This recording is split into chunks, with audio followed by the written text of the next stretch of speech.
So I accidentally started Ubering on the 3100 block of New Bern Avenue, which happens to be the most dangerous street in my city, and it also happened to be 3 a.m. I didn't know that at the time of filming. In fact, I drive through this area frequently, and aside from avoiding some known drug houses in the area, I never really thought anything of it. But I also never had people get in my car here. People try to, pretty often. They try to flag me down and block the car, but I usually don't stop. But as an Uber driver, I kind of have to stop. This was my first passenger of the night on my second day of Uber. He fell asleep instantly. Shout out to Cold Fusion. I play his music while Ubering, and people fall asleep to his tracks more than anyone else's. I took him across town to a parking lot with a bunch of people wandering around at 1:54 a.m. Yeah, no problem. Hope you have a good night. But he was a great passenger. I'd happily drive him again. No tip, but it is what it is. But my next passenger called me when I was about 2 miles away from the pickup address. Hello? Hello, I'm your pickup. I just want to make sure you know where you're picking me up at. Yeah, it looks like I'm 2 miles away. You're at Walgreens, right? No, I'm at... Okay, yeah, that's a different address. 1 sec, let me put it in. Alright, I see it. Yeah. Cool. I can be there in 4 minutes. Okay, now do you know where we're going? It doesn't tell me until I arrive, so... Alright, well, I'll see you in 4 minutes. Alright, yeah, sounds good. I'll be there. What is happening around here? Where am I? Yeah, this is a totally different place. Okay. Now there's 2 important things to note here. The first is that you should never go to a pickup address different than what's listed on the Uber app. I knew this going into it, but the problem is I am such a curious person that going into this with the knowledge that I should cancel and just not do this trip, I wanted to see what would happen. The second thing to note is there was no destination address. I didn't realize there normally is, because again, this was my second day of Uber, and I didn't notice that while it would normally tell me what street we're driving to, it did not actually say anything. So I was like, oh, I guess Uber doesn't tell you where the destination is. This is incorrect. Uber does tell you the destination. However, it did not on this trip, and that's because he did this on purpose. He put the destination address as the same thing as the pickup address. So on my end, it showed that I need to drive 6 miles to him and then 0 miles to the destination. The reason I didn't find this suspicious is because Uber actually texted me beforehand saying that my rider is going to be disabled and is unable to walk. So I was like, okay, I guess he needs to get down the road less than a mile and he can't walk. Works for me. All right, look, I know you watching this, you're probably like, you either like, Alex, stop overreacting, or you're like, Alex, you should not do this pickup. I'm gonna be very observant, but I'm not gonna overreact, I guess. What the hell? Where am I? Alright, I'm just gonna call him back.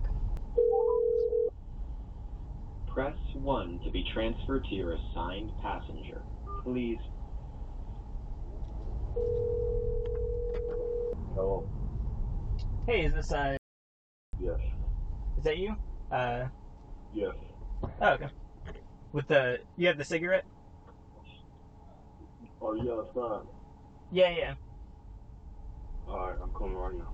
Okay. Sounds good.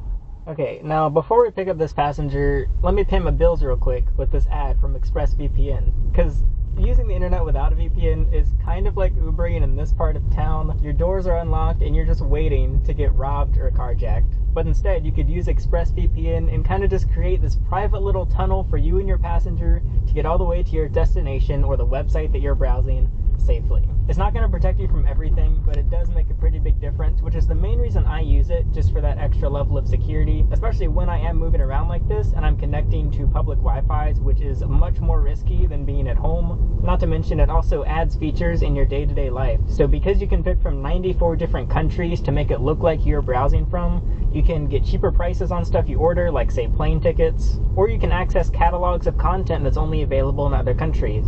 So if you'd like to see all the features they offer and get 3 months free of ExpressVPN, you can check out the link in the description. Alright, let's get our passenger. Hey, what's up? Yeah, pick it up. Okay. I'm just going to let the ride play through, and then I'll come back via voiceover and explain what I was thinking and the stuff that you could not see from the dashcam. Hey. Cool. Just push in the large part and then pull. Yeah, you got it. Alright.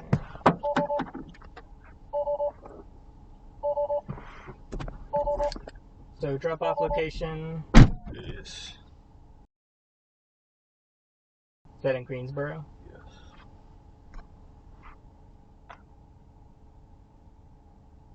It was 70 miles, does that sound right? Yes. Unfortunately, I actually don't have the range to get 70 miles. I can, in this car, I can only do short trips, just around town.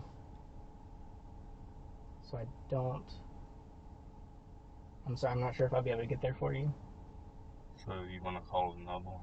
Yeah, you can definitely get your money back and everything, and you can request to make sure it's a gasoline vehicle. Yeah, I need to do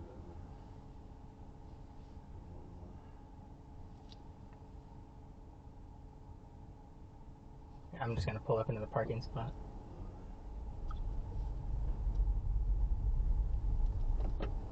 Hi, you're currently on an active ride. Press 0 to speak with an operator. Is your driver? Please stay on the line while we connect you to the next available operator. This call may be recorded for quality and training purposes. Please continue to hold. You'll be connected to an operator as soon as one becomes available.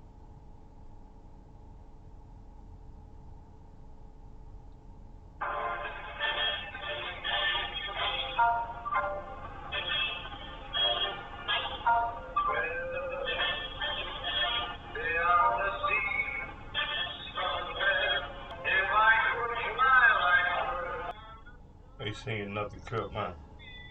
Could you repeat that? Did they sing another trip? Not yet, no. I can end the trip on my end. No. Okay.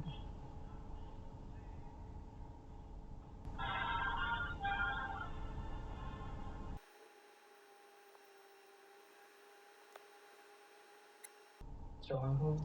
Yeah. I might be able to call. I wonder if it's faster if I call if you want. I don't think it'll be Press fast. star to go back to the main menu.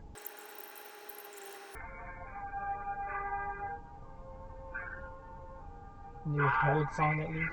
Hmm. New song on hold at least. Not the same one repeating.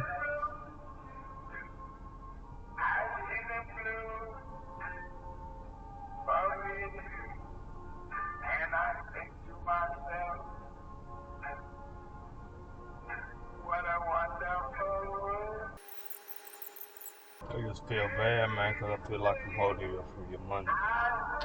I mean, of course I want to get going, but I want to make sure you're set too. I can call back. So it's up to you. Huh? Actually, if I cancel it, I think let's see. Yeah, I think if you cancel it, then they won't charge you. Yeah. Because if it's on your end, they're like, oh, he didn't want the trip or Right. whatever. I don't want to mark it as complete. Hold on. Alright. Alright. You should be all set. Alright, bro. Yeah, I feel bad about that, but No. I hope you can get another one quickly. It'll be a while before I even call one back. Alright, there's a button. If you take the handle, there's a button kind of on the top of I it. can't see. You can turn it right here. It's like here. I don't know if you can see on my handle here. It's like there. If you, yep, all the way up, and then you hold it. Yeah. And then push, hold it, and push with the button down. It's a pain. They designed it terribly. No. It's cool. Yeah, I hope Is you have it a yours? great. Yeah, it's Oh, what high school you go to? it was just the Durham. Oh, okay. Durham, yeah. All right, bro. See ya.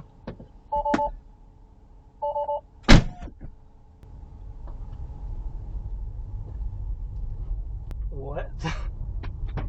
I'm going to Sheets. You know what? I need to regroup at Sheets. The reason I accepted it is it was a quick $5 for 0 miles. It turns out there was no destination. I don't know how the Uber app did that. There was no destination. He then asked me to drive him 70 miles. Why did he just sit in the car on hold?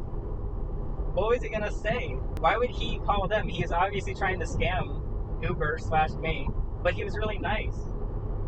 but kind of intimidating. And then he asked what high school, it's just the Durham one. I said I went to just the Durham. I don't like this anymore. All right, let's back it up here. So I pull up to the destination, and there's a guy that kind of comes out from around the back of a building. I call, I ask if that's you, and he says yes, right as the guy outside looks at me and makes eye contact. It turns out that was coincidental. The guy outside has nothing to do with me. However, he came up to the car and wanted to get in. I was like, "Are you my passenger?" He was like, "No." And then he walked away. So I pull around to the parking lot. My actual passenger comes out of the bushes. He gets in, and this is the moment that I realize that Uber actually does not have a destination address. I ask him the address, I put it in, and the moment it says Greensboro, I realize that I am kind of screwed. So you see me immediately reach for the Tesla screen. I feel like this is pretty clever. That was me switching the range estimator from miles shown to percentage as I tell him that this car does not have the range to go 70 miles. This was a lie. It had plenty of range. I could have driven him to Greensboro and back. And so at that point, he couldn't call my bluff that the car can't go that far. So I tell him I'm going to pull into a parking spot. This was mostly so I had a clear line of sight across the parking lot, but also so I could leave faster because I backed in. And he didn't say much of anything. He just called Uber, and we sat on hold for over 10 minutes. Now, if you're thinking what I'm thinking watching this video, you're probably like, "Alex, why didn't you just ask him to get out of your car?" This was almost immediately after my last Uber video where I had a very distraught woman, and I was very on edge from that point forward. So the very short and simple answer is, my anxiety was extremely high. Now, I'm going to give myself some credit here. Just a couple years ago, my social anxiety was so bad, I couldn't even go through a drive-thru, and now I'm letting random people get in my car at 3 a.m. So look, don't be too hard on me now. I would say that this is some improvement. Improvement for the better? I don't know. Maybe this is actually for worse. And the last thing I needed was a confrontation with the guy directly behind me who I cannot see because it is completely dark. I mean, when I simply said that I was going to cancel the trip, he gave me a very stern no. And I was like, you know what? I'm not going to argue with him. And the moment he closed the door to my car was the greatest sense of relief that I have felt in a long time. So obviously, if I could go back, I would want to ask him, why did you think I was going to drive you 70 miles for $5? And also, why are you calling Uber, and what were you going to tell them? And also, why were you so silent and short with your answers the whole time until the very end when all of a sudden you start calling me bro and acting at least a little more normal? But yeah, that was that pickup. I don't know, maybe I should stop Ubering here. Maybe I should go somewhere else. Let me know what you would do. If you want to see the complete pickup, you can become a member. I'm posting the full rides, the full more interesting rides there. It's $2 a month. You also get access to the private Discord server and a bunch of other stuff. Also, thanks again to ExpressVPN for sponsoring. If you want 3 months free, and you can use it on whatever device you've got. But yeah, that'll be it for this ride. We'll see if there's more to come. You can check out others here. Yeah, goodbye.